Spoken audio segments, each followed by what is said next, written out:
প্রাথমিকভাবে নিম পাতা ইউরোমাস্কুলার ব্যথা এবং ভাটা রোগের চিকিৎসায় ব্যবহার করা হয়। নিম পাতার অনেক গুণাগুণ রয়েছে এবং অনেক উপকারিতা রয়েছে।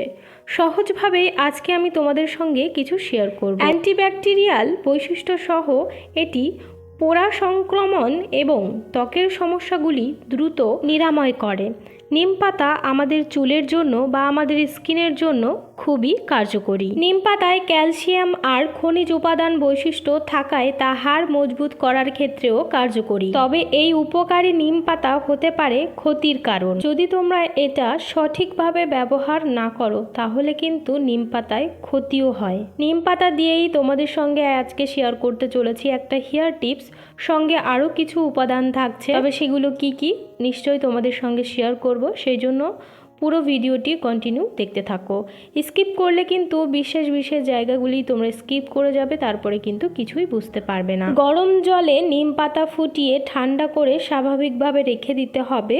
তো সেই জল তোমরা খুশকি কমানোর ক্ষেত্রেও ব্যবহার করতে পারো। এখন যেহেতু শীত পড়ে গেছে, শীতের সময় কম বেশি সবার চুলেই দেখবে খুবই খুশকি, যেমন আমার চুলেই কিন্তু বেশ খুশকি হয়েছে।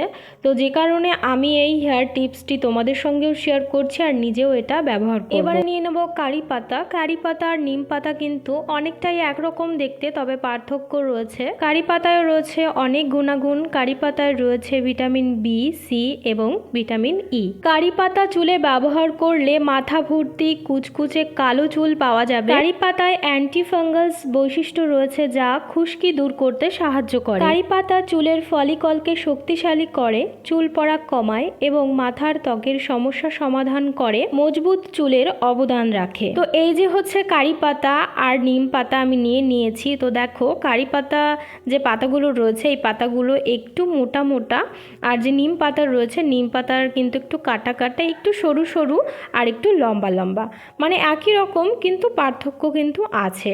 তো চলো এবারে আমি এই কারি পাতা নিম পাতাগুলো ছাড়িয়ে কারি পাতা নিম পাতা ছাড়িয়ে নেওয়ার পর আমি একদমই সামান্য একটু পেঁয়াজ নিয়ে নিলাম। পেঁয়াজ কিন্তু আমাদের চুলের জন্য খুব উপকারী।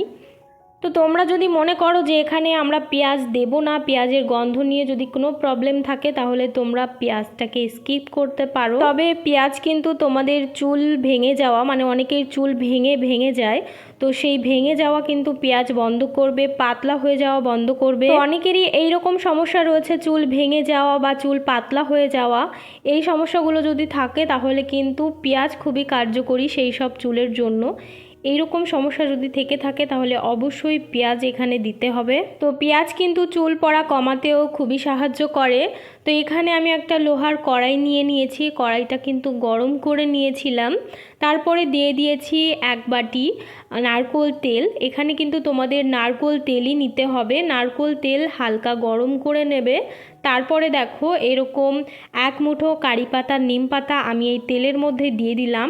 এবারে বেশ কিছুক্ষণ ধরে এটা ফুটিয়ে নেব, যতক্ষণ না কারি পাতা নিম পাতার যে উপকারিতা রয়েছে সব কিছুই কিন্তু এই তেলের মধ্যে মিশে যাবে। এখন দেখো আমি পেঁয়াজও দিয়ে দিলাম। এখানে খুবই অল্প পেঁয়াজ নিয়েছি আর তেলের পরিমাণও কিন্তু আমি কমই নিয়েছি। তোমরা যদি মনে করো যে তেলটা তোমরা সংরক্ষণ করে রাখবে সেক্ষেত্রে তোমরা একটু বেশি পরিমাণের তেল দেবে। আমি যেহেতু তেলটা এখনই ব্যবহার করব, সংরক্ষণ করে রাখবো না, সেই জন্য কিন্তু আমি অল্প তেল দিয়েছি। সব সময় লক্ষ্য করবে যাতে এই পাতাগুলো পুড়ে না যায় আর তেলটা পুড়ে না যায়। যদি পুড়ে যায় তাহলে কিন্তু একদমই তেলটা নষ্ট হয়ে যাবে। যদি পুড়িয়ে ফেলো, ফার্স্ট টাইম কেউ যদি ট্রাই করতে যাও এটা অনেক সময় পুড়ে যেতে পারে, তাহলে কিন্তু তোমরা ফেলে দেবে, একদমই সেটা মাথায় ইউজ করবে না।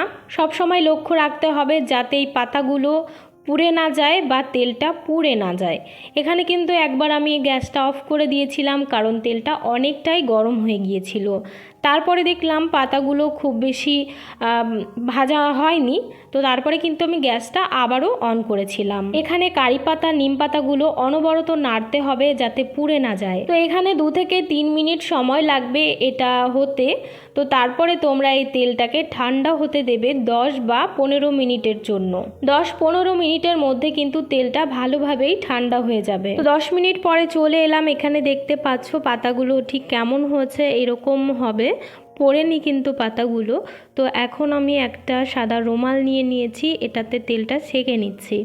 তো তোমরাও এইভাবে একটা ছেঁকনি দিয়ে বা যা কিছু দিয়ে পাতলা সুতির কাপড় দিয়েও তোমরা ছেঁকে নিতে পারো। তো এখানে অনেকটাই তেল রয়েছে, একবারের মতন হয়ে যাবে, আমি একবারের মতনই করেছি, তোমরা চাইলে একটু বেশি করে রাখতে পারো। তো চলো এবারে আমি এটা আমার চুলে লাগিয়ে তোমাদের সঙ্গে শেয়ার করছি। আর সব কিছুই কিন্তু আমি নিজে ব্যবহার করে তোমাদের সঙ্গে শেয়ার করি, তো তোমরা একদম নিঃসন্দেহে এগুলো বাড়িতে বানিয়ে ব্যবহার করতে পারো। তেলটা কিন্তু একেবারেই ঠান্ডা হয়ে গেছে, তারপরে এখানে আমি 3 থেকে 4 ফোঁটা লেবুর রস দিয়ে দিলাম। তো এই দেখো মিষ্টি রোদে আমি বসে পড়েছি, এখন যেহেতু শীতের বেলা এরকম রোদের বসে তেল মাখতে বেশ ভালোই লাগে। আমাদের চুলে কিন্তু তেলের খুবই প্রয়োজন। তোমরা যদি তেল না দিয়ে থাকো তাহলে অবশ্যই তেল ব্যবহার করো চুলে। আমরা এখন খুবই স্টাইলিশ হয়ে গেছি, চুলে একদমই তেল দিতে চাই না। তো বেশি স্টাইল দেখাতে গিয়ে কিন্তু চুল ভেঙে যায়, চুল ড্যামেজ হয়ে যায়, চুল পাতলা হয়ে যায়, চুল পড়ে যায়, এমনকি চুল আমাদের খুব তাড়াতাড়ি গ্রোথও হয় না, লম্বাও হয় না, এতে আরও স্টাইলটা নষ্টই হয়ে যায়। আমি সবাইকে বলবো এটা তোমরা ব্যবহার করো, আমি 100% শিওর হয়ে বলছি যে তোমাদের চুল পড়া কমবেই কমবে। এটা তোমরা ব্যবহার করে দেখো, তারপরে আমাকে কমেন্ট করে জানিও। ভিডিওটি এখানেই শেষ করছি, সবাই খুব ভালো থেকো, টাটা।